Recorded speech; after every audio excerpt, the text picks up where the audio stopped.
उपस्थित सर्व शिवप्रेमी, उपस्थित असलेले सर्व ज्येष्ठ आमचे गुरुवर्य माननीय प्रशांतजी यादव, आमचे गुरुवर्य प्रशांतजी यादव, दिलीपजी गिरमकर, शशीधर पुरम आणि या ज्या शिवराज्याभिषेक समितीचे समन्वयक प्रकाशजी आरगडे, ज्यांनी आत्ताच आपल्यासमोर आमचं जे हे अभियान आहे ते नेमकं का आणि कशासाठी चालू झालं याची थोडक्यात आपल्यासमोर माहिती दिली. आणि या ठिकाणी आम्हाला बोलण्याची संधी ज्यांनी दिली त्या आमच्या आरगडेताई आणि आपण सर्व उपस्थितांचे प्रथमतः मी इथं मनापासून आभार मानतो की हा विचारमंच, हे व्यासपीठ आपण आम्हाला अवेलेबल करून दिलं आणि आम्हाला आमची बाजू किंवा छत्रपती शिवाजी महाराजांबद्दल जे काही आम्हाला थोडंफार माहिती आहे ते आपल्यासमोर मांडण्याची आम्हाला आपण वेळ दिलीत, त्याबद्दल आपल्या सर्वांचे पहिला आभार.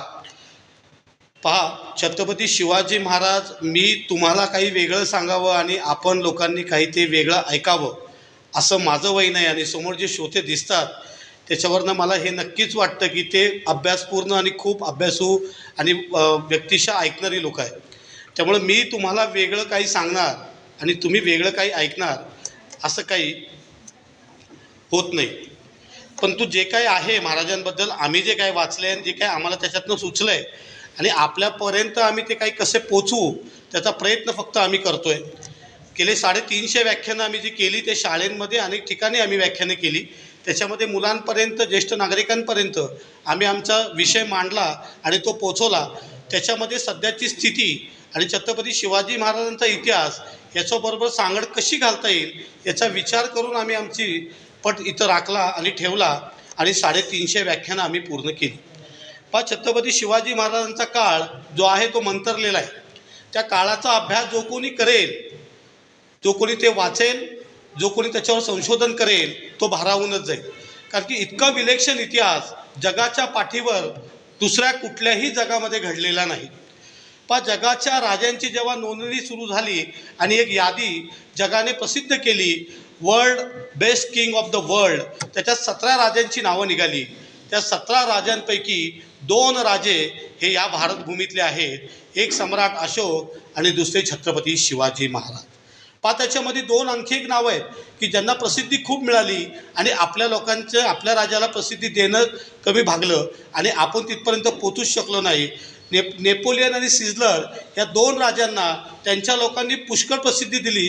पहा, त्यांचं नगभर होतं आणि त्यांनी ते हातभर सांगितलं. आपलं आभाळभर आहे, आपण ते सांगायला कुठेतरी कमी पडतो. अनेक वाक्यात येऊन गेले, अनेक लोक सांगतात छत्रपती शिवाजी महाराजांसाठी पुरंदरे साहेब, परवा दिवशी आम्ही इथे ज्यांना ऐकलं, बलकोडे साहेब, ह्या सर्वांचं व्याख्यान इतकं सुंदर आहे, पण नवीन पिढी त्याच्याकडे वळत नाही आहे. नवीन पिढीकडे वेगळाच विषय चालू झाला आहे. नवीन पिढीला छत्रपती शिवाजी महाराज हे फक्त गाडीवर लिहिण्यासाठी आणि कपाळावरती चंद्रकोर पाडण्यासाठी इथपर्यंतच पाहिजेत.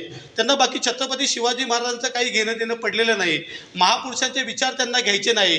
सावरकरांनी उडी का मारली यांचं त्यांना पाहायचं नाही. लोकमान्य टिळकांनी जेलमध्ये कष्ट का भोगले यांचं त्यांना ज्ञान नाही. गांधीजींनी छड्या का खाल्ल्या हे त्यांना काही गरज पडलेली नाही. या सर्व गोष्टींचा विचार केल्यानंतर आम्ही शाळेमध्ये गेलो, अनेक गोष्टी केल्या आणि त्यांच्यासमोर पट मांडलं आणि त्यांना आम्ही हेही सांगितलं की आपल्या कुणाला जर इथे यायचं असेल आणि ह्या अभियानात सहभागी व्हायचं असेल तर आपणही होऊ शकता. पण शोकांकिता इतकी वाटते की आम्हाला एकानेही प्रतिसाद दिला नाही. आणि इथे असणारे ज्येष्ठ बाळासाहेबसारखे, शशी पुरमजींसारखे, माळीताईंसारखे, प्रकाशजींसारखे हे जे काम करणारी लोक आहेत ही पुढं आली, दिलीप गिरमकरजींसारखे, आणि ह्यांनी त्या अभियानाला पुढं नेलं. पहा, छत्रपती शिवाजी महाराजांचा जन्म हा 1630चा आणि 1680ला त्यांचा मृत्यू आहे. मुळात त्यांचा जन्म 1630 आणि 1680 याच्यामधलं जर वर्षसात तुम्ही जर केलात तर फक्त 50 वर्षाचंच आयुष्य छत्रपती शिवाजी महाराजांना मिळालं. त्या 50 वर्षाच्या आयुष्यात त्यांनी इतकं सखोल काम करून ठेवलं की जगभर येणाऱ्या पुढच्या अनेक पिढीला ते मार्गदर्शक ठरणार आहे. छत्रपती शिवाजी महाराज ज्या वेळेला पुण्यामध्ये आल्यानंतर इथं ज्या गाढवाचा रांगण फिरवला गेला होता त्याच्यामुळे इथं शेती बंद झाली होती. शेतकरी शेती करत नव्हता, कारण की शेतसाला इतका जास्त होता की शेती करून त्या शेतीतनं उत्पन्न मिळणं हे काही शेतकऱ्याला परवडत नव्हतं. 70% कर हा निजामांकडनं, मोगलाईकडनं, आदिलशाहीकडनं जो ह्या पुण्यावरती राज्य करेल तो लादत होता. शेतकऱ्याचं जीवन हराम झालं होतं. त्यामुळं शेतकरी आपल्याला पोटाला भागेल इतकीच शेती करत बाकी सगळी जमीन ही पडीक असत. मात्र छत्रपती शिवाजी महाराज जसे पुण्यात आल्यानंतर त्यांनी पट्टी घेऊन इथले सातबारे मोकळे केले आणि तुम्हाला आणि आम्हाला आता ज्या सातबाऱ्यावरती तुमचं आणि माझं नाव असतं ते पहिल्यांदा देणारे छत्रपती शिवाजी महाराज. म्हणजे जमिनीची मोजणी त्यांनी पहिली केली. जमिनीची मोजणी करून ते प्रत्येकाच्या नावी चढवता कशा येईल आणि शेतीला पोषक वातावरण कसं तयार होईल हे पाहणारे पहिले छत्रपती शिवाजी महाराज. मला जो विषय इथे दिला आहे की त्यांचं शासक कसं होतं, त्यांची व्यवस्था कशी होती, त्या विषयाचाच हा पैलू आहे. याच्यामध्ये युद्ध आहे, याच्यामध्ये समाज व्यवस्था आहे, याच्यामध्ये महिलांचं रक्षण आहे, ह्याच्यामध्ये स्वाभिमान आहे, ह्याच्यामध्ये स्फूर्ती आहे. जो स्वाभिमान तुम्हाला आणि मला दिला आणि आज देखील आपण 350 वर्षे उलटून गेली, छत्रपती शिवाजी महाराजांच्या जन्माला 396 वर्षे उलटून गेली, तरीसुद्धा शिवाजी हे नाव आजही आपल्या मनातनं पुसता येत नाही. याचं कारण हे होतं की छत्रपती शिवाजी महाराजांनी लोककल्याणाचा ध्यास घेतला. आधी त्यांनी लोकांचं कल्याण कसं होईल आणि लोकमुक्ती कशी होईल याचा विचार त्यांनी केला. याच्या आधी अनेक राजे इथं झाले, त्यांनी या पुण्यावरती राज्य केलं, या महाराष्ट्रावरती राज्य केलं, पण त्यांच्या राज्याने ती रानवटी राज्य जे होतं ते लोककल्याणाचं नव्हतं. आया बहिणी दिवसा धावळ्या इथनं उचलून घेत जात होत्या, शेती जाळली जात होती, गाया बकऱ्या उचलून नेल्या जात होत्या, कत्तली करता येत होत्या. हे सगळं थांबवणारे होते छत्रपती शिवाजी महाराज. त्यामुळं 350 वर्ष झाली तरी सुद्धा या नायकाला आपण विसरलो नाही. आजही कुठे गेल्यानंतर छत्रपती शिवाजी महाराज की जय असं म्हटल्या समोरच्या बाजूनी जय असा आवाज येतो. मला सांगावं लागत नाही, आपल्याला सांगावं लागत नाही की तुम्ही जय म्हणा. जयचा उच्चार काय येतो तर तुमच्या आणि माझ्या कणाकणात, मनामनात आणि रक्तात छत्रपती शिवाजी महाराज भिनले. या पिढ्यानपिढ्या हे चालत जाईल. तुम्ही आणि मी कदाचित पुढच्या वेळेला नसू, माझा फोटो मागच्या भिंतीला लागेल, माझा मुलगा काही दिवस ते पाहिल, त्याचा मुलगा पुढं काहीतरी दिवस तो पाहिल, एक दिवशी माझा फोटो उचलून तो अडगळीत टाकेल. ही स्थिती प्रत्येकावरती येणार आहे. जी माझ्यावरती आहे तीच तुमच्यावरती आहे. परंतु छत्रपती शिवाजी महाराज, डॉक्टर बाबासाहेब आंबेडकर, ज्योतिबा फुले, अण्णाभाऊ साठे, सावरकर, लोकमान्य टिळक, महात्मा गांधी यांचे फोटो अडगळीत जाऊ शकत नाही, कारण त्यांनी जे कार्य केलंय ते लोककल्याणाचं कार्य केलं. छत्रपती शिवाजी महाराज पुण्यामध्ये आल्यानंतर इथल्या शेतीला वेगळा आयाम मिळाला. शेतकरी जागरूक झाला, शेती मोठ्या प्रमाणात करू लागला. जो कर 70% होता तो 30% गेला. शेतीचं उत्पन्न वाढलं. उत्पन्न वाढल्यानंतर शेतकऱ्यांनी विचार केला की शेती पूर्ण होऊ लागली, आता पायात जोडा आला पाहिजे, चप्पल घातली पाहिजे, म्हणून तो चांभाराकडे गेला. चांभाराकडून त्यांनी नवीन चप्पल घेतली. ते आलेल्या पैशातनं चांभाराने पुढे जाऊन त्याचा घरदार संसार चालू झाला. चांभाराने दिवाळी सण सुरू कपडा घेतला. त्यामुळं शिलाई कामगारांचा प्रश्न सुटला. शिलाई कामगारांना आलेला पैसा पुढे गेला. कुंभाराकडनं माठ घेतला, कुंभाराला व्यवसाय मिळाला. कुंभाराने पुढे जाऊन लोखंडी दाराचा प्रस्ताव ठेवला, लोहाराला काम मिळाला. म्हणजे एक छत्रपती शिवाजी महाराजांनी केलेली क्रांती ही 12 बलुतेदारांचं व्यवसाय निर्मितीची क्रांती झाली. कुशल प्रशासक कसा असला पाहिजे, त्यांनी जनतेचा विचार केला पाहिजे, त्यांनी जनतेला न्याय दिला पाहिजे. छत्रपती शिवाजी महाराजांच्या राज्यामध्ये रांजाच्या पाटलांनी एका महिलेवरती जबरदस्ती केली. महाराजांचं वय वर्ष 15, 1645 हा किस्सा आहे. महाराजांनी त्याला बोलवून घेतलं, त्याला मुसक्या बांधून समोर उभं केलं आणि चौरंगा केला. नुसता चौरंगा केला नाही तर चौरंगा करून त्याला कसबा गणपतीच्या बाहेर बसवलं. हेच करून ते थांबले नाही.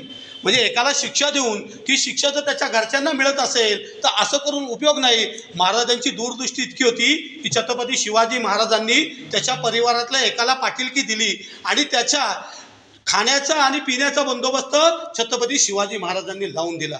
म्हणजे शिक्षाही दिली आणि त्याची व्यवस्थाही करून दिली. म्हणजे इथं न्यायप्रविष्ट राज्य होतं. इथं कुणालाही अन्याय होत नव्हता, कोणीही अन्यायाच्या जोकाडात पसरलेलं नव्हतं. प्रत्येकाला न्याय इथं मिळत होता. छत्रपती शिवाजी महाराजांनी असंच पुढं जाऊन आणखी खूपशा गोष्टी केल्या, जेणेकरून इथली जी पद्धत होती, खोत पद्धत, वतनदारी पद्धत, जहागिरी पद्धत ही मोडीत काढली आणि वेतन पद्धत सुरू केली. जेणेकरून सैन्यामध्ये येणारा माणूस हा जेव्हा केव्हा लढाईला जाईल, तिथं जाऊन तो लोकांचं नुकसान करणार नाही. छापे मारताना तो लोकांचे सोनं नाणं, बायकांच्या गळ्यातलं मंगळसूत्र हे वाढणार नाही, कारण त्याला त्याचं वेतन मिळतंय. आधीची परिस्थिती वेगळी होती. निजामशाही, आदिलशाही, मोगलशाहीमध्ये परिस्थिती वेगळी होती. जो छापा टाकेल, जो युद्ध जिंकेल, त्या युद्धामध्ये जो असेल ते सैन्य, तिथे जे काही मिळेल ते आपापसात वाटून घ्यायचे. मग त्याच्यासाठी आया बहिणींची हातं कापल्या जायची, गळे कापले जायचे, माणसांना पाहता येत नव्हतं. हे सगळ्या गोष्टी अतिशय अत्याचारपूर्ण चालल्या होत्या. महाराजांनी या सगळ्या गोष्टी बंद केल्या. हे बंद करून वेतन पद्धती सुरू केली, सैन्याला नवीन आयाम दिला आणि सैनिकांना त्यांनी शेती करा, शेती करून पुढे या असं दिलं. हा स्वराज्याची नियम होता. स्वराज्याची एक रीत होती की दसऱ्याला शिलाउल्लंघन करायचं, पुन्हा बाहेर पडायचं, स्वराज्यात बाकीचा प्रदेश एकत्र आणायचा आणि अक्षय तृतीयाला पुन्हा राज्यात यायचं आणि शेतीच्या कामाला लागायचं. छत्रपती शिवाजी महाराजांचं हे जे काही काम होतं हे पूर्ण विचारपूर्ण होतं की कुणावर अन्याय झाला पाहिजे नाही, कुणावरती काही झालं पाहिजे नाही. 1674ला शिवराज्याभिषेकाची मीत रचली. 6 जून 1674ला शिवराज्याभिषेक सुरू झाला. शिवराज्याभिषेकाची तारीख ही 6 जून होती. ती 6 जून का, हाही प्रश्न निर्माण झाला पाहिजे. पावसाळी वातावरण आणि जिथे राज्याभिषेक झाला तो रायगड किल्ला खूप पावसाळी असतो, तिथे पावसाचा वेग खूप जास्तच असतो. आता काही दिवसांआधीच आपण बातम्यांमध्ये आणि न्यूजपेपरमध्ये ऐकलं असेल की शिशाळगडाच्या खाली असलेलं गाव हे पावसामुळं दरीखाली गेलं, त्याच्यावरती पूर्ण दरड कोसळली आणि तिथलं ते गाव होतं ते नव्हत्याचं नसतं झालं. मग 6 जूनच का, तर 6 जूनला राज्याभिषेकाचा शेवटचा दिवस होता. राज्याभिषेक पहिल्या 5 दिवसापासून सुरू होता आणि 6 जूनला छत्रपती शिवाजी महाराज हे सिंहासनावरती बसणार होते.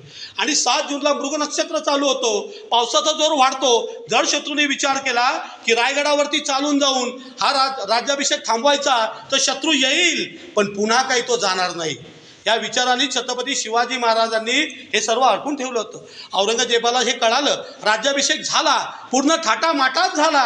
राज्याभिषेक झाल्यानंतर औरंगजेबाला कळालं. औरंगजेबाने त्याचा दूध भाव असलेला बहादूरगडचा जो बहादूर खान आहे त्याला पत्र लिहिलं आणि त्याला विचारलं की राज्याभिषेक कसा झाला, आम्ही तुम्हाला तो थांबवण्यासाठी सांगितलं होतं, अनेक गोष्टी आम्ही तुम्हाला पुरवल्या, तरी सुद्धा राज्याभिषेक झाला, हे होण्यासाठीचं कारण काय, याचं उत्तर तुम्ही आम्हाला द्यावं, नाही तर दंडाला समोर जावं. त्याच्यावरती बहादूर खान हा त्यांना पुन्हा पत्र लिहितो आणि त्या पत्रामध्ये तो म्हणतो की महाराज, बादशाह, मी खूप प्रयत्न केले, आरामगीर, मी खूप प्रयत्न केले, उत्तरेच्या बाजूने मी अनेक गोष्टी केल्या, परंतु मी छत्रपती शिवाजी महाराजांचा राज्याभिषेक थांबवू शकलो नाही. कारण कदाचित असं असेल, खुदाचीच इच्छा होती की शिवाजी छत्रपती व्हावे, असं तो त्याच्या पत्रामध्ये लिहितो. हे झाल्यानंतर त्याला माहिती आहे की औरंगजेब गप बसणार नाही, तो नक्कीच काही ना काही करेल आणि आपल्यावरती कारवाई करेल. त्या पत्राच्या खाली पुन्हा एक जोडपत्र तो लिहितो की महाराज, आपलं पावसाळा होऊन द्या, मी तुम्हाला 1 करोड रुपये, 1 कोटी रुपये आणि 200 दक्षिणी घोडी दिल्लीला रवाना करतो, जे मी जमून ठेवलेत. त्याला माहिती होतं टेबलावरनं दिलं की टेबला खारणं कामं होतं आणि त्याचं काम झालं. बादशाहने ताबडतोब पत्र लिहिलं की ओके, ठीक आहे, चालेल, असं कर, ताबडतोब पाठवून दे. पण ही खबर जितक्या वेगानं औरंगजेबाला आग्र्याला कळली, तितक्यापेक्षा जास्त वेगानं रायगडावर धडकली. त्याचं कारण छत्रपती शिवाजी महाराजांचं गुप्तहेर खातं. तुम्हाला माहितीच असेल, छत्रपती शिवाजी महाराजांच्या गुप्तहेर खात्यातलं फक्त एकच नाव आहे, बाकीचं नावं इतिहासाला सुद्धा माहीत नाही, ते म्हणजे बहिर्जी नाईक. आणि एकच नावाने आतापर्यंत आपण गुप्तहेर खातं पाहतोय, आणखी नावं नाहीच आहेत, ते अजून अवेलेबल झालेली नाही आहेत, इतिहासाला सुद्धा त्याचा शोध लागलेला नाही, म्हणजे ते किती गुप्त असेल. आणि आता CBIने एखादी धाड टाकली की CBIच्या प्रमुखाचा फोटो पेपरला छापला जातो आणि सर्वांना कळतं की माननीय प्रमुख आहे. 350-400 वर्ष झाली तरी सुद्धा अजून गुप्तहेरांचा पत्ता नाही. कोण होतं? एक बहिर्जी नाईक सोडून बाकी कोणी गुप्तहेर नव्हते. 3740 गुप्तहेरांची संख्या होती आणि त्यांचे प्रमुख बहिर्जी नाईक होते. ही गोष्ट जशी रायगडावरती छत्रपती शिवाजी महाराजांना कळली, त्याचप्रमाणे छत्रपती शिवाजी महाराजांनी हंबीरराव मोहितेंना पत्र लिहिलं आणि बोलावणं पाठवलं. हंबीरराव मोहिते गडावरती आले. महाराजांनी सांगितलं त्यांना की बहादूर गडावरती 1 कोटी रुपये आणि 200 दक्षिणेत घोडी आहेत. हंबीरराव मोहिते म्हटले आणतो. बाकी काही चर्चाच नाही. 200 घोडी आणि 1 कोटी रुपये बहादूर गडावरती आहे. हे जसं हंबीरराव मोहितेंना कळालं, हंबीरराव मोहितेंचं उत्तर होतं आणतो. कारण देणं शिवचरित्र सांगत नाही. कारण देणारा कधीही मोठा होत नाही आणि जे कारण देत नाही विजयशी त्यांच्या पायाशी लोटांगण घालतो, हे शिवचरित्र शिकवतं. कारण देणं शिवाजी महाराजांनी कधीही सहन केलं नाही. कारण देणारा माणूस त्यांनी निर्माणच केला नाही. त्यामुळं स्वराज्याचं जे काही पीक उगवलं ते न कारण देणाऱ्यांच्या वरतीच उगवलं. हंबीरराव मोहिते म्हणतात मी आणतो. विचारपूस करत नाही की समोर दौलताबादला बहादूरगडावरती किती सैन्य आहे. 35,000चं सैन्य बहादूरगडावरती होतं. पण इथे आपल्याकडं सैन्य आहे का नाही याची विचारपूस हंबीररावांनी केली नाही. ज्या वेळेला आपल्याकडं एखादी आणीबाणी होते, दंगा होतो किंवा काही अवचित गोष्टी घडतात, त्यावेळेला रिझर्व्ह फोर्स बोलवण्यात येते. ही रिझर्व्ह फोर्सची जी कल्पना आहे, संकल्पना आहे, ही सुद्धा छत्रपती शिवाजी महाराजांची. छत्रपती शिवाजी महाराज गडावरती जे सगळे सैन्य गेल्यानंतर सुद्धा 10,000चं सैन्य हे गडावरती असायचं. म्हणजे राज्य राखीव दल ही जी संकल्पना आहे ही सुद्धा छत्रपती शिवाजी महाराजांची. छत्रपती शिवाजी महाराजांनी हंबीररावांना विचारलं, हंबीरराव काय करू, किती सैन्य देऊ. हंबीरराव म्हणतात की महाराज तुम्हाला हवे असेल तर 500 द्या, पुढचं मी पाहून घेतो. महाराज म्हणतात 35,000चं सैन्य आहे, 500 घेऊन करणार काय. त्याच्यावर ते हंबीरराव बोलतात की महाराज खरं तर काहीच मागणार नव्हतो, पण ते बरं दिसलं नसतं. म्हणजे किती आत्मविश्वास, किती वेगळं चैतन्य जे छत्रपती शिवाजी नावामध्ये होतं. आणि त्यांना पाहिल्यानंतर समोरचा इतक्या ताकदीने उभा होत होता की 35,000च्या सैन्यापुढं एकटा हंबीरराव जाण्याच्या तयारी दाखवत होता. छत्रपती शिवाजी महाराजांनी 10,000 पैकी 9,000चं सैन्य हंबीररावांना दिलं. हंबीररावांनी त्याचे 2 तुकडे केले. एक तुकडा 2,000चा केला, तो स्वतःबरोबर ठेवला आणि दुसरा तुकडा 7,000चा केला. तो नगर मार्गे श्रीगोंद्याच्या बाजूला सरकवला आणि स्वतः हंबीरराव मोहिते हे कुरकुमला जाऊन थांबले. हा सगळ्या गोष्टी हे समर्पणाच्या गोष्टी आहेत. सिद्धी जोहर ज्या वेळेला 65,000चं सैन्य घेऊन महाराष्ट्रावरती चालून आला, महाराज पन्हाळ्याच्या गडातनं वेढ्यातनं निघाले. पुढं जाता जाता महाराज ज्या खिंडीमध्ये थांबले, गोड खिंडीमध्ये, तिथं ते बाजीप्रभूंना म्हणाले, बाजीप्रभू आपण इथेच थांबू, 300 मावळे आणि आपण या लोकांचं इथेच स्वागत करू, जे होईल ते होईल. संख्याबळ कमी असलं तरी काय झालं, युद्धाची नीती आपल्याकडं आहे, जगदंबा आपल्याबरोबर आहे. यांच्यासमोर आपण थांबून इथे प्राण गेले तरी यांना पुढे जाऊन देऊ नको. ह्याच्यानंतर बाजीप्रभू देशपांडे म्हणतात, महाराज लाख मेले तरी चालतील, पण लाखांचा पोशिंदा वाजला पाहिजे, आपण पुढे निघून जावं. काय मिळणार होतं, मिळणार तरी काय होतं, शबासकी, दुसरं तिसरं काय होतं. त्याच्या पुढं बाजीप्रभू देशपांडे म्हणतात की महाराज तुम्ही पुढे निघून जावं, आम्ही इथे थांबून या सैन्यासमोर थांबतो. बालक रूपी आम्ही मरतो, मालक कामी आम्ही येतो, मुला बाळासाठी महाराज समर्थ. म्हणजे हा विश्वास किती. जर उद्या मी नाही राहिलो, माझा जीव गेला, मी वाचलो नाही, तरी सुद्धा छत्रपती शिवाजी महाराज आहे ते आमच्या मुलाबाळांची काळजी घेतील. ही स्वराज्याची व्यवस्थापना होती.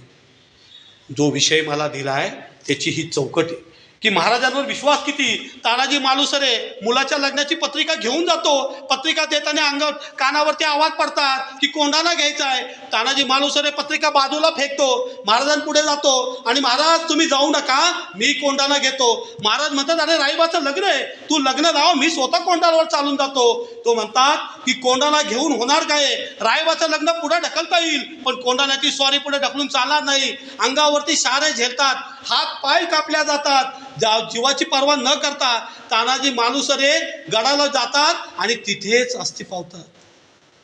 मिळणार काय होतं, कारण त्यांना माहिती होतं छत्रपती शिवाजी महाराजांची संकल्पना स्वराज्याची इतकी उत्कृष्ट आहे की त्याच्यामध्ये आमच्या मुलाबाळांचं कल्याणच होईल. जरी आम्ही राहिलो नाही तरी सुद्धा कल्याण होणार आहे. असंच गोन बाजीप्रभू देशपांडेंमध्ये. बाजीप्रभू देशपांडे त्या खिंडीमध्ये लढतात, अनेक घाव झेलतात, खिंडीमध्ये रक्ताच्या चिरकाळ्या उठतात आणि ती घोर खिंड पावन खिंड होते. पण बाजीप्रभू देशपांडे थांबत नाही. ते म्हणतात, जेव्हापर्यंत विशाल गडावरनं तोफेचा आवाज येत नाही तेव्हापर्यंत मी यमाच्या तावडीत जाणार नाही. मुंडकी छाटली तरी हात हलत राहतील आणि मी तसाच थांबेल. तसेच थांबतात, अनेक वार होतात, परंतु बाजीप्रभू देशपांडे काही थांबत नाही. थोड्या वेळाने गडावरनं तोफांचे आवाज चालू होतात आणि बाजीप्रभू देशपांडे आपला देह तिथं ठेवतात. हे झाल्यानंतर महाराज काही दिवसानंतर बाजीप्रभू देशपांडे आणि फुलाजी देशपांडे त्यांचे बंधू आणि 300 बांदल जे त्याच्यामध्ये मारले गेले वीर सैनिक त्यांच्या घरी भेट देतात. बाजीप्रभू देशपांडेंच्या घरी ते जातात. त्यांच्या 8 मुलांना, फुलाजी देशपांडे आणि बाजीप्रभू देशपांडे यांच्या 8 मुलांना ते आपल्या नोकरी जमा करून घेतात. म्हणजे आत्ताची अनुकंपा तत्वावर जी भेटते ना नोकरी, ती म्हणजे अनुकंपा तत्वावर नोकरी, हे सुद्धा छत्रपती शिवाजी महाराजांची देण. आता एखादा सैनिक असा असेल की त्याची मुलं लहान असतील आणि तो गेला तर त्याच्यावरती उपाय सुद्धा महाराजांनी करून ठेवलाय. बाल विदोषी गृह हे रायगडावरती महाराजांनी सुरू केलं होतं. जे काही सैनिक जातील त्याच्या मुलाबाळांचा पूर्ण मोठे होईपर्यंतचा खर्च हा रायगडावरनं केला जायचा. एखादा सैनिक असाही असेल की त्याची विधवा पत्नी असेल, मुलबाळ नसेल, मग तिचं काय, तर तिला पेन्शन योजना महाराजांनी चालू केली. त्या सैनिकाचा शेवटचा पगार जितका आहे त्या पगाराचा निम्मा पगार महाराज त्या स्त्रीला, विधवाला देत होते. ती जेव्हापर्यंत जिवंत आहे तेव्हापर्यंत तिला तो पगार मिळत होता. असंच असेल, एखादा सैनिक गेला आणि त्याचं लग्न नाही झाले पण आई वडील आहेत, तर 2.5 शेर धान्य हे स्वराज्याच्या कोठारातनं आणि पैसे हे त्याच्या आईवडिलांना मिळत. या अशा अनेक गोष्टी छत्रपती शिवाजी महाराजांनी करून ठेवल्या. म्हणून कदाचित डॉक्टर बाबासाहेब आंबेडकर संविधान दिल्यानंतर त्यांना प्रश्न विचारला. डॉक्टर बाबासाहेब आंबेडकर म्हणतात की छत्रपती शिवाजी महाराजांचं स्वराज्य माझ्यासमोर होतं, त्यामुळं मला संविधान लिहायला जास्त कष्ट पडले नाही. ह्या सगळ्या संकल्पना संविधानात आहेत, ह्या सगळ्या गोष्टी संविधानात आहेत. या महापुरुषांचे विचार एकामेकाला खेटलेले आहेत, ते तुम्ही आणि आम्ही वेगळे करूच शकत नाही. पुढे याच गोष्टीवरनं धरत हंबीरराव मोहिते समोर येतात, अंगावरती लोट घेऊ लागतात. तो काळ मंतरलेला होता. त्या काळात कोणी जगण्यासाठी लढत नव्हतं. जो कोणी स्पर्धा चालली होती ती मरण्यासाठी चालली होती, ती समर्पणासाठी चालली होती आणि ती स्वराज्याच्या रक्षणासाठी चालली होती. महाराज एखादी मोहीम आखायचे तेवढा तानाजी पुढे यायचा, महाराज या मोहिमेवरती मी जातो. हे पाहिल्यानंतर ताबडतोब दुसरा कोणीतरी पुढे यायचा, अय तानाजी तू बाजूला सरक, मी जातो. असं म्हटल्यावरती बाजीप्रभू पुढे यायचे, बाजी ताना तुझं लय झालं, आता ह्या वेळेला मी आहे. म्हणजे स्पर्धा कुठली होती, तर मरण्याची स्पर्धा होती, जगण्याची स्पर्धा नव्हती. माझं नाव आलं का, माझं गाव आलं का, माझं या गावाला नाव आहे का, मी केलेल्या कामावरती माझं नाव आहे का, मी हे केलं माझं नाव टाका, मी ते केलं माझं नाव टाका. ही स्पर्धा नव्हती, स्पर्धा होती समर्पणाची. मृत्यू समोर थांबलेला दिसताना सुद्धा बाजीप्रभू देशपांडे घोडखिंडीमध्ये थांबतात.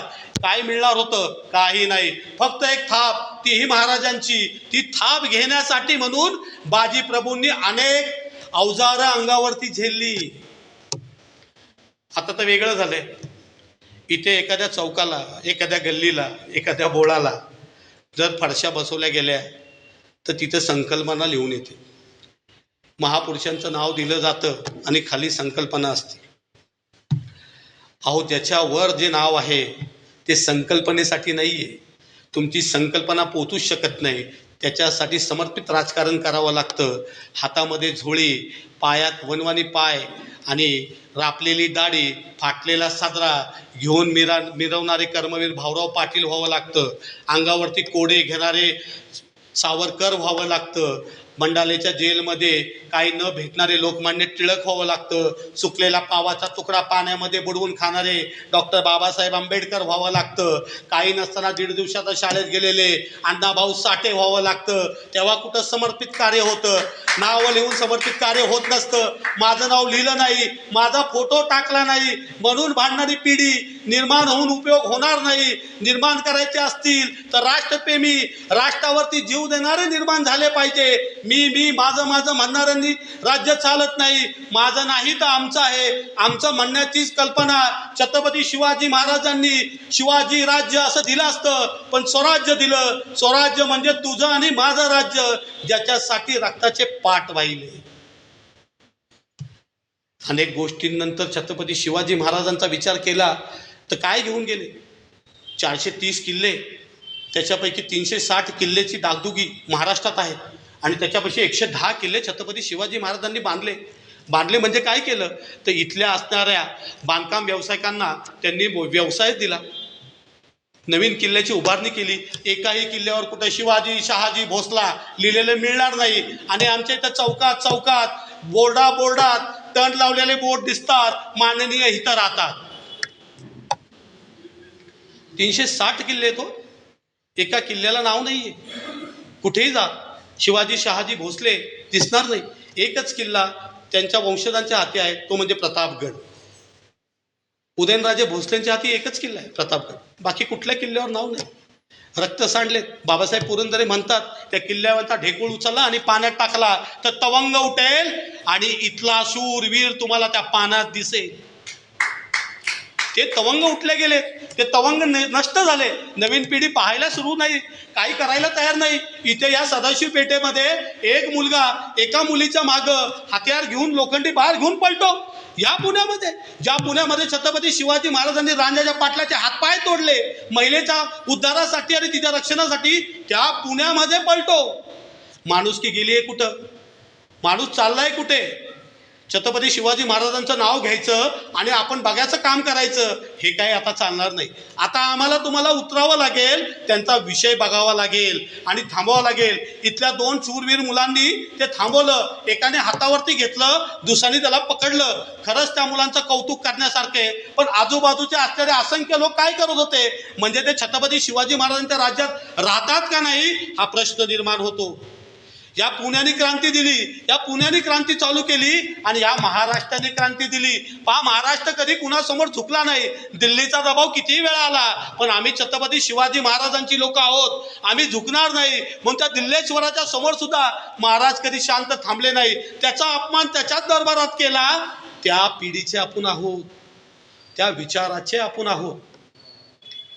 हंबीरराव मोहिते सुद्धा उरात तेच घेतलंय, काही नाही मिळालं तरी चालेल, पण बहादूर खानाच्या गडावर जाईल आणि महाराजांनी सांगितलेली कामगिरी पुन्हा करेल. बहादूर खान एका बाजूला थांबलाय, थोडं सैन्य पुढं चालत जातं. नगरच्या बाजूने सैन्य पुढे जातं. एक हेर जाऊन बहादूर खानाला खबर देतो की बहादूर खान ये देखिए मराठे आ गए. त्याला प्रश्न पडतो की मराठे आता दुपारी कसे आले?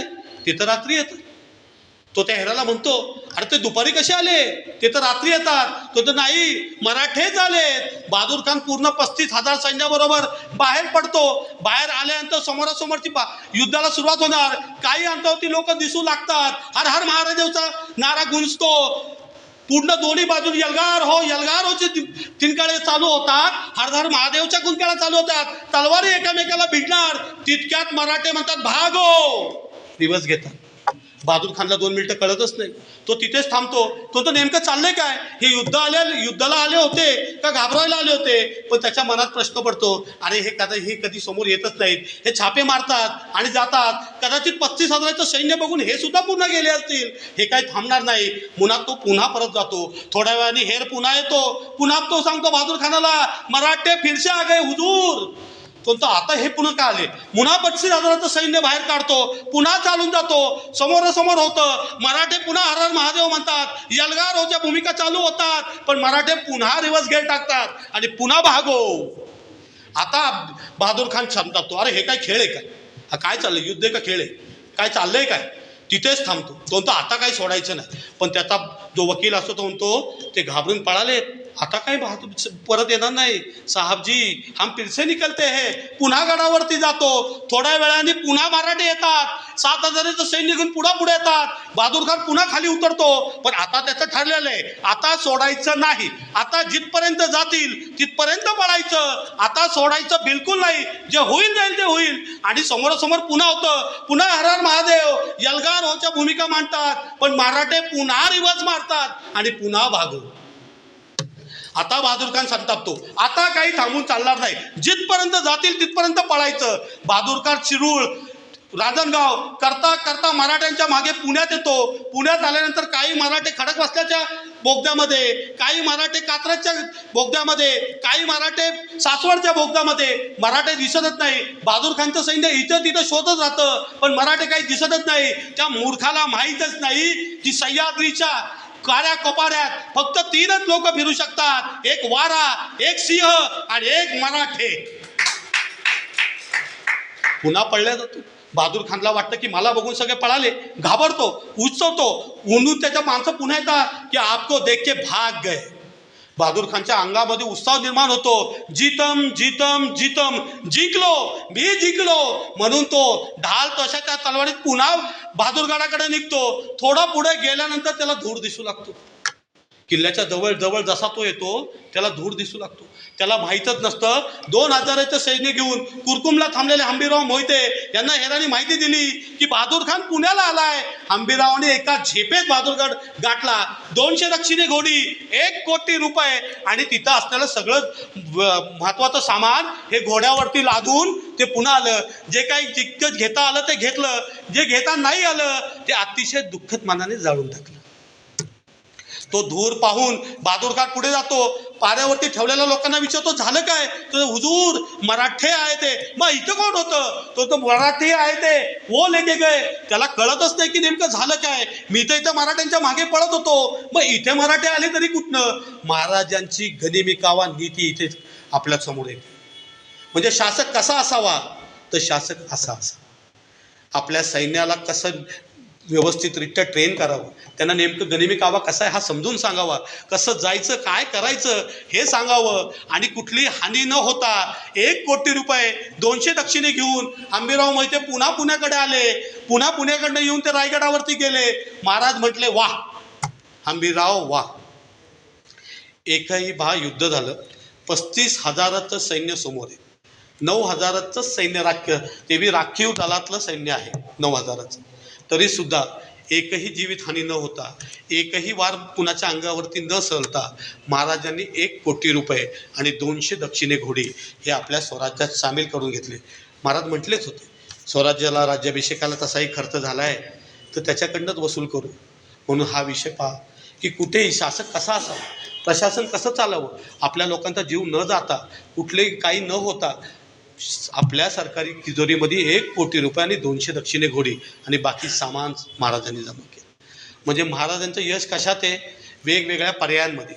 महाराजांचं यश कशामध्ये आहे? तर कारणं न देण्यामध्ये. पहा, जो माणूस विचार करून कृती करतो तो कधी अपयशी ठरत नाही. आणि जो विचार न करता कृती करतो, अपयश त्याच्या पायाशी सतत लोटांगण घालतं. छत्रपती शिवाजी महाराजांचा इतिहास 35 वर्षांचाच आहे. गडकिल्ल्यांचा इतिहास पाहिला तुम्ही, त्यांचं आयुष्य पाहिलं ते 50 वर्षातलं, त्याच्यातलं 15 वर्षाचं आयुष्य तर लहानच असतं. 35 वर्ष पुढचं 35 वर्ष, त्याच्यामध्ये 110 किल्ले बांधले. आपल्याला एक वाडाही बांधता येत नाही.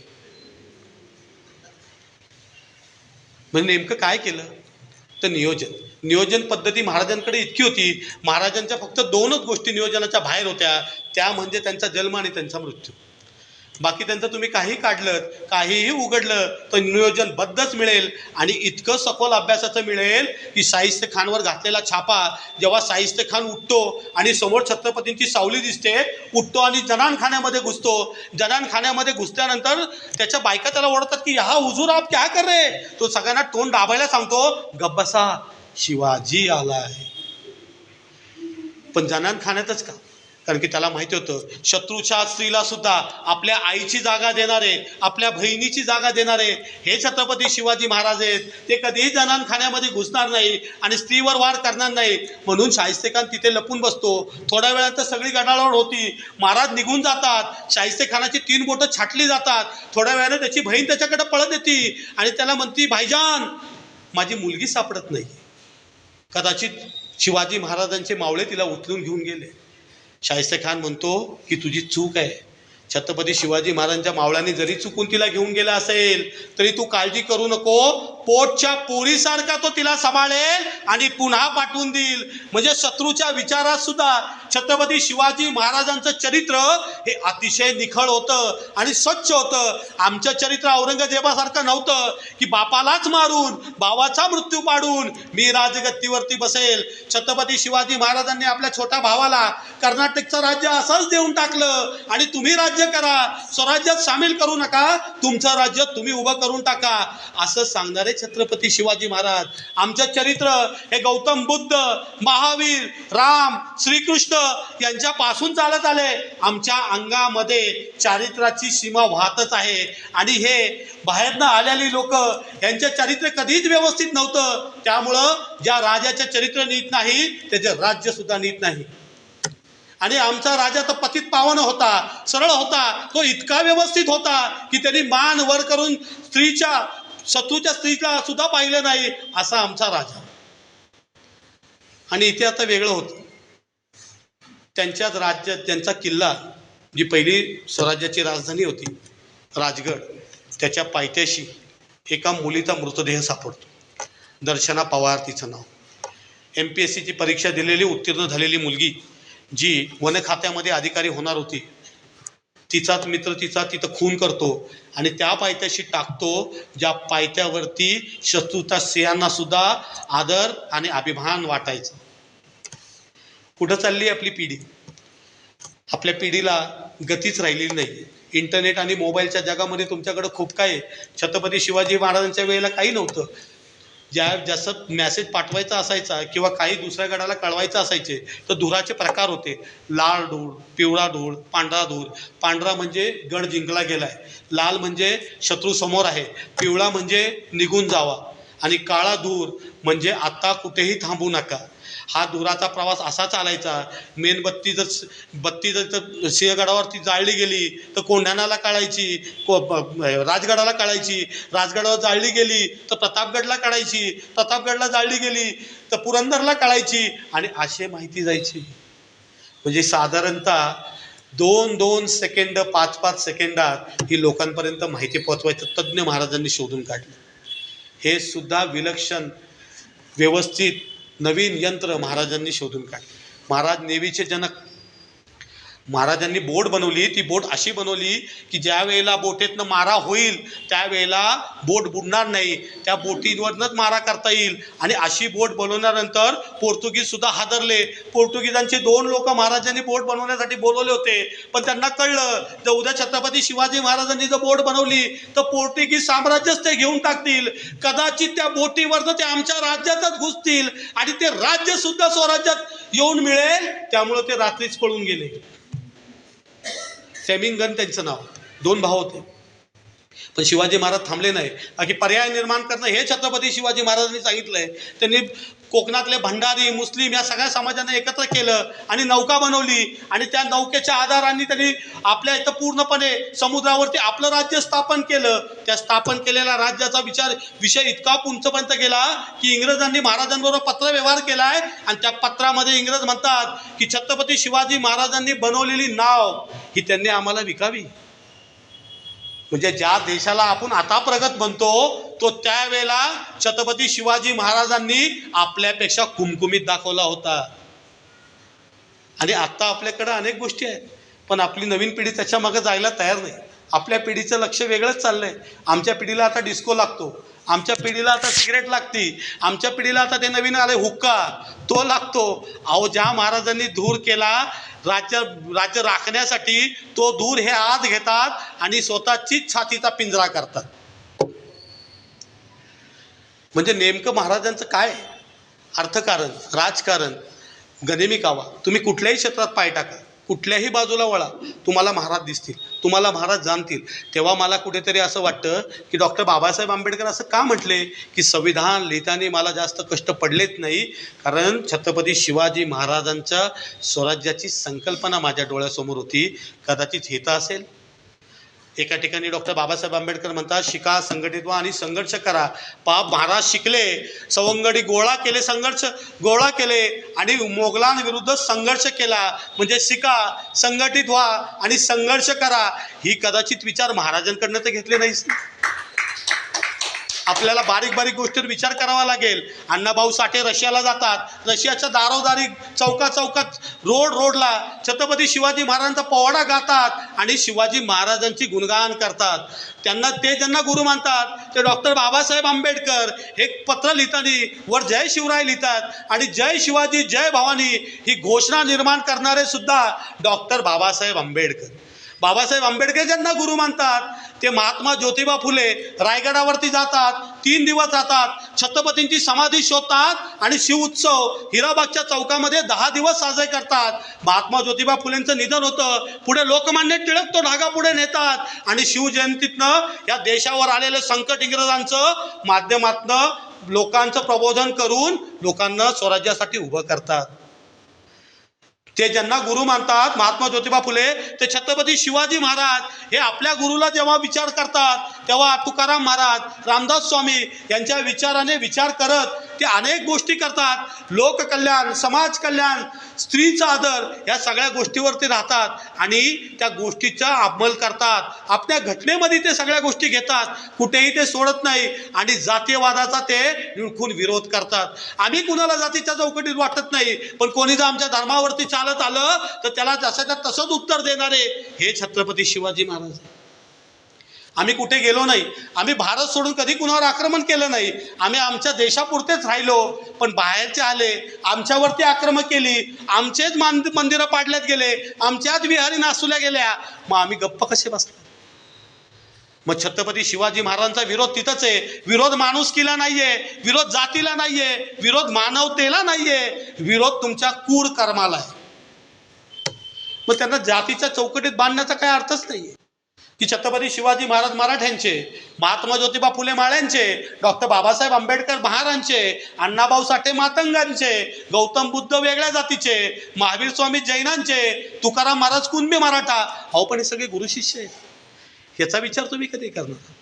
गौतम बुद्ध हे महावीर स्वामींना गुरु मानत, गौतम बुद्धांना तुकाराम महाराज गुरु मानत, तुकाराम महाराज शिवाजी महाराज तुकाराम महाराजांना गुरु मानत, शिवाजी महाराजांना महात्मा ज्योतिबा फुले गुरु मानत, महात्मा ज्योतिबा फुले डॉक्टर बाबासाहेब आंबेडकर गुरु मानत, डॉक्टर बाबासाहेब आंबेडकरांना अण्णाभाऊ साठे गुरु मानत. ही गुरु शिष्यांची परंपरा आहे, ही जातीची परंपरा नाहीये. ही शृंखला आहे गुरु विचारांची आणि मानव कल्याणाची.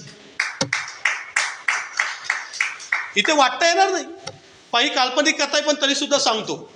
एका दिवशी ही सगळी पुतळे एका वेळेला एका बागेत जमा होतात. छत्रपती शिवाजी महाराज पुढे येतात आणि ते म्हणतात की मला मी रयतेचं राज्य निर्माण केलं, प्रत्येकाला समान न्याय देण्यासाठी मी पुढे आलो, महिलांचा आदर केला, सगळ्या गोष्टी केल्या, पण मला इथे एका जातीने एका चौकटीतच बांधून ठेवलं आणि एका जातीपुरताच मी राहिलो. हे पाहिल्यानंतर महात्मा ज्योतिबा फुले पुढे येतात. ते म्हणतात, महाराज आपला अगदी बरोबर आहे, आपला विचार घेऊन मी महिलांसाठी शाळा निर्माण केली, त्यांच्या शिक्षणाचा अधिकार दिला, माझ्या बायकोनी शेण दगड माती खाल्ली, पण तुमचा विचार काही सोडला नाही, पण आम्हालाही एका जातीच्या चौकटीत उभं केलं. हे पाहिल्यानंतर डॉक्टर बाबासाहेब आंबेडकर पुढे येतात.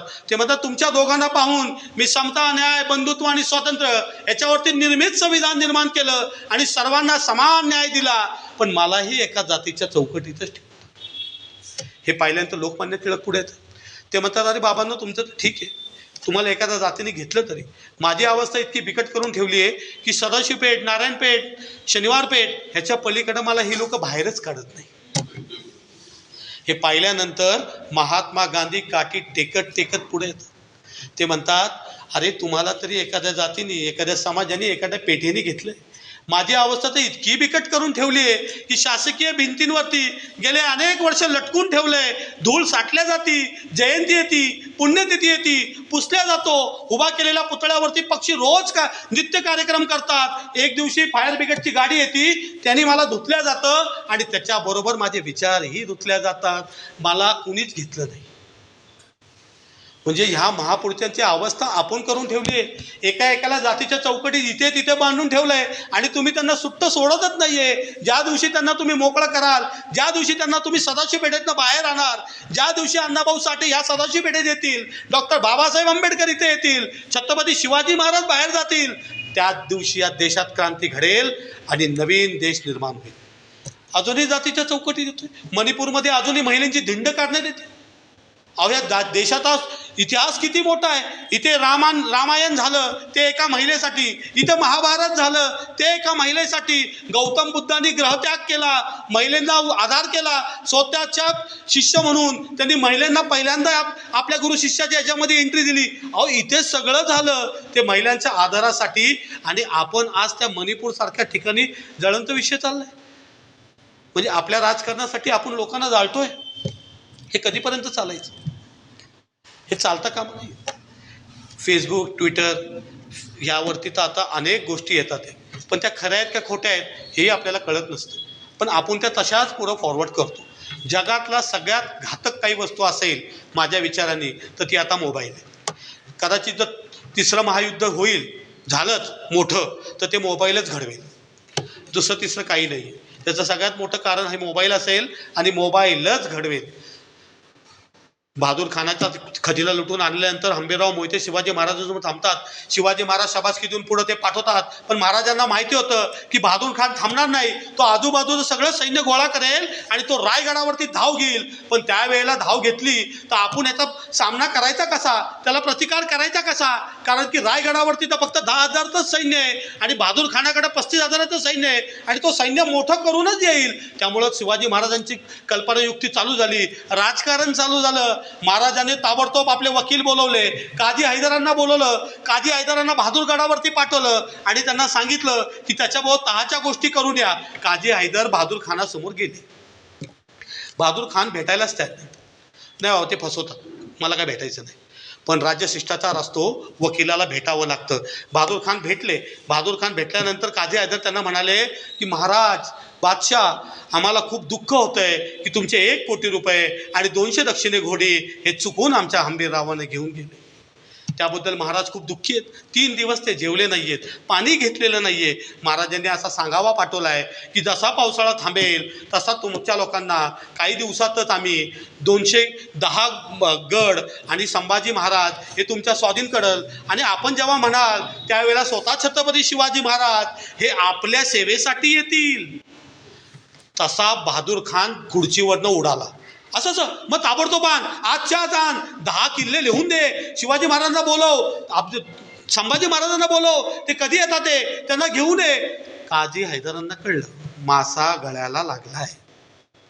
ते म्हटले हे सगळं ठीक आहे, हे सगळं आम्ही देणारच आहोत, आम्ही नाही देणार याच्यातला भाग नाही, पण त्याच्यासाठी औरंगजेब बादशाची अनुमती हवी आहे, त्यांचे शिक्क्याचे कागद हवे, तर तेवढे आपण मागून घ्यावे.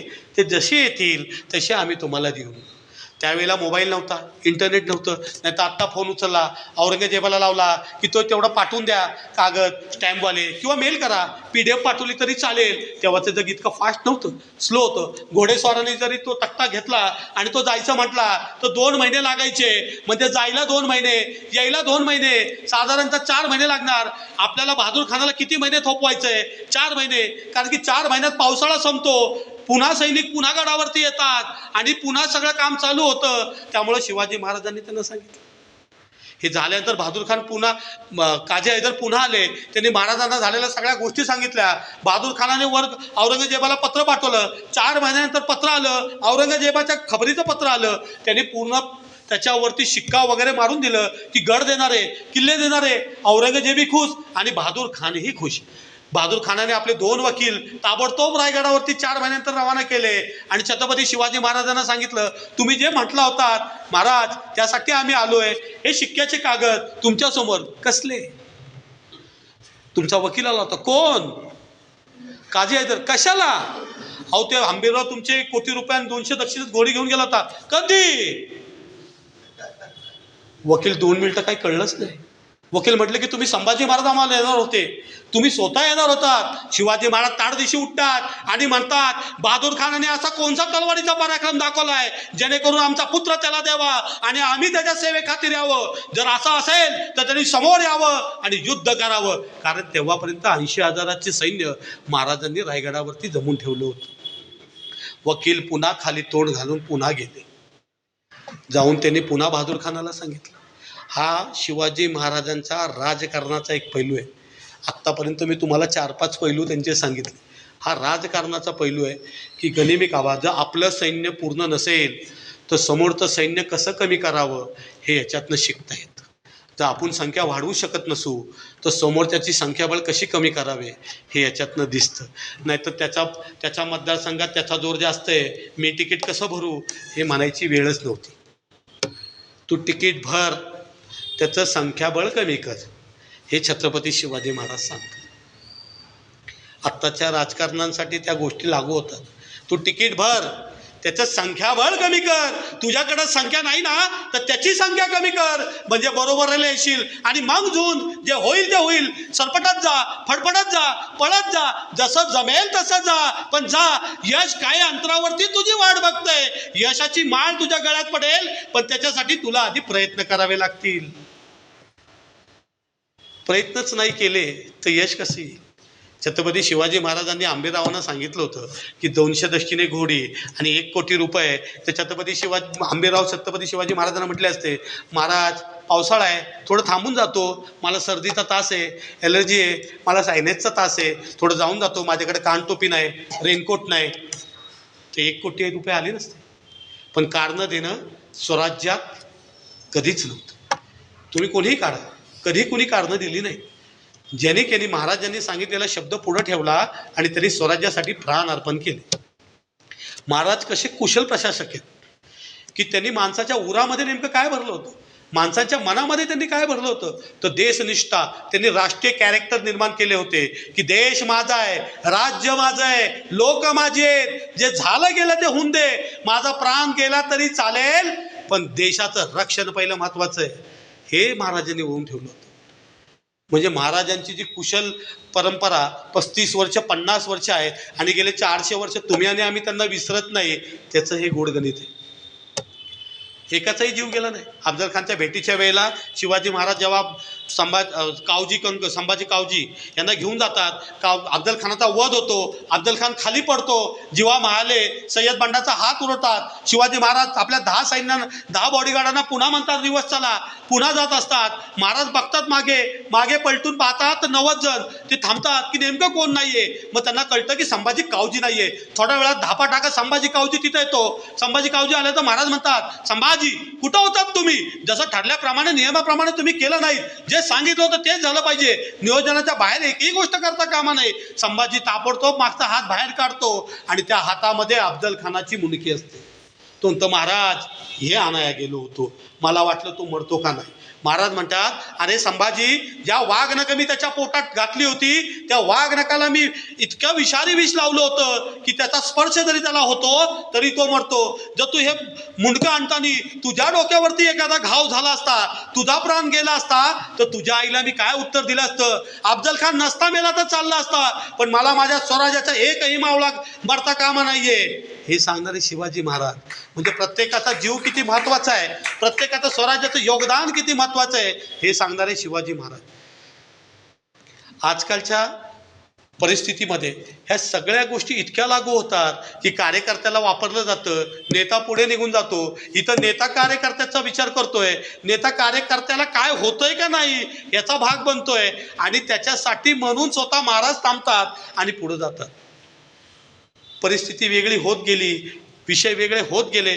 छत्रपती शिवाजी महाराजांचा विचार घेऊन हे अनेक भारावलेले सैनिक पुढे आले. सुभाषचंद्र बोस हे बंगालमध्ये जन्मलेले, पण सुभाषचंद्र बोस यांना एका इथं डांबण्यात येतं, त्यांना नजर कैदेत ठेवण्यात येतं. छत्रपती शिवाजी महाराजांचं चरित्र त्यांनी वाचलेलं असतं. छत्रपती शिवाजी महाराजांचं चरित्र वाचलेलं, त्या चरित्रामध्ये आग्रावरनं सुटका हा जो विषय आहे तो सुभाषचंद्र बोसांनी वाचलेला असतो. द्वेष परिधान करतात, वेगळ्या रूपामध्ये ते त्या छावणीतनं बाहेर पडतात आणि निघून जातात. म्हणजे छत्रपतींचा विचार गावोगावी, गल्ली गल्ली, देशादेशात, राज्यात पसरलेला आहे. फक्त तो बाहेर येणे गरजेचं आहे. आमच्या उपक्रमामध्ये आम्ही तोच प्रयत्न केला. दुसरं तिसरं आम्ही काहीच केलं नाही. आम्ही फक्त छत्रपती शिवाजी महाराजांबद्दल बोललो. आम्ही काही व्याख्याते नाही आहोत. कोणी इथे मोठ्या व्याख्याता नव्हता. प्रकाशजी समोर बोलले, अभ्यास केला होता तेही बोलले. प्रशांतजी यादव आहेत, शशीधर पुरम आहेत, बाळासाहेब आहेत, दिलीपजी गिरमकर आहेत. हे सगळे कोणी व्याख्याते नाही. ही अख्खी 25 लोकांची टीम, याच्यात एकही व्याख्याता नाही. मीही काही व्याख्याता नाही. जे काही वाचलं, जे काही ऐकलं, जे काही छत्रपतींचं प्रेम माझ्या मनात उरात भरून बसलंय तेच आपल्यासमोर मांडलं. मी व्याख्याता नाही आहे. पण हे प्रेम, हा आदर, हा या छातीतनं येतोय, हा या रक्तात पळतोय. उद्या झोपेतनं उचलून जरी विचारलं की छत्रपती शिवाजी महाराजांचा स्वराज्य राज्याभिषेक कधी झाला, तरी सुद्धा तोंडातनं तोच शब्द येईल जो आत्ता आलाय. ह्याच्यापेक्षा वेगळं काहीच होणार नाही. त्यामुळं जर प्रत्येकाने छत्रपती शिवाजी महाराजांचा आदर घेतला, पुढे जाण्याची नीती ठेवली आणि त्यांच्या नीतिनियमावर जर आपण चालायचा प्रयत्न केला, तर आपल्या आजूबाजूच्या आया बहिणी सुखी राहतील, नीटनेटक्या राहतील आणि सर्व व्यवस्थित चालेल. जिथे रामदास स्वामी म्हणतात की महाराजांना ते श्रीमंत योगी अशी उपाधी देतात. जो योगी असतो तो कधीच श्रीमंत नसतो आणि जो श्रीमंत असतो तो योगी होऊच शकत नाही. पण या दोन्ही उपमा ज्यांना जुळतात ते छत्रपती शिवाजी महाराज. तुमचे आणि आमचे आदर्श आहे. मग नेमकं योगी आणि राजाकडनं घ्यायचं काय, श्रीमंतांकडनं घ्यायचं काय? तर त्यांचा आदर्श विचार, त्यांच्या विचारानं पावन झालेल्या ह्या सगळ्या गोष्टी, हे गड किल्ले अमेरिकेची मध्ये मी डिस्कवरी बघत होतो. त्या डिस्कवरीमध्ये अमेरिकेचा इतिहास होता. त्या इतिहासामध्ये त्यांची एक तिथे मोठी लायब्ररी आहे आणि म्युझियम आहे. त्या म्युझियममध्ये त्यांनी एक दगड ठेवला आहे. तो दगड गोल गोल फिरत असतो. जगातली लोक तो दगड बघण्यासाठी जातात. मला प्रश्न पडला, 350 वर्ष आधीचा तो दगड आहे. म्हणजे अमेरिकेची स्थापना झाली नव्हती त्यावेळेला आमच्याकडं स्वराज्य निर्माण झालं होतं. तेही लोकशाही प्रधान स्वराज्य निर्माण केलं होतं. रयतेचं राज्य महाराजांनी निर्माण केलं होतं. 350 वर्षापूर्वीचा दगड पाहण्यासाठी अमेरिकेत मूर्ख लोक जातात आणि तो दगड पाहतात आणि आपल्याकडे जिवंत स्मारक आहे ते आपण पाहायला आपण जात नाही. कारण कदाचित उद्या असंही होईल, त्या स्मारकांचा आपण दगड करून टाकू. ज्या किल्ल्यांवरती महाराजांचे पदस्पर्श झालेत, मावळ्यांचे पदस्पर्श झालेत, त्या किल्ल्यांवरती आपण जायला तयार नाही. आपली पिढी तिथे जाते ती मजा करायला, पावसात फिरायला. आत्ता मध्येच एका रविवारच्या पेपरला फोटो आला होता की सिंहगडची गर्दी, इतकी गर्दी होती की लोकांना चालायला नव्हतं आणि लोक एकामेकाला घासत चालली होती. पण ऐन वेळेला ते तिथं जात नाही. भिंतीवरती लिहिलेलं हार्टचं चित्र पुसत नाही आणि जर पुसता आलं नाही तर काढूही नाहीये. पण त्याच्या दोन्ही गोष्टीचा विपर्यास करतात आणि हार्टचं चित्र लहान असेल तर ते मोठं काढतात आणि त्याच्यातनं बाण मारतात. हे कधीपर्यंत चालायचं? हे पिढ्यांपर्यंत गेलं पाहिजे. त्याचाच हा विचार, त्याचंच हे मंथन घेऊन आम्ही आपल्यासमोर आलो. आपण गेले अर्धा तास 45 मिनिटं झालेत. मला व्यवस्थित ऐकताय आणि कुठलेही टोक झोक मला झाली नाही. मी जे काही विचार मांडले महाराजांबद्दल, जे मला वाटत होते आपल्याला ऐकावं आणि आपण ते ऐकावेत, ते तुटकं फुटकं असेल. मी व्याख्याता नाही आहे, पण जे काही प्रेमापोटी महाराजांच्या मला तुमच्यासमोर मांडता आलं ते आपण सर्वांनी ग्रहण केलं आणि ऐकून घेतलं. त्याबद्दल मी प्रथमतः आपल्या सर्वांचे हात जोडून आभार मानतो आणि माझ्या वाणीला इथेच विराम देतो. जय हिंद, जय शिवराय, जय महाराष्ट्र.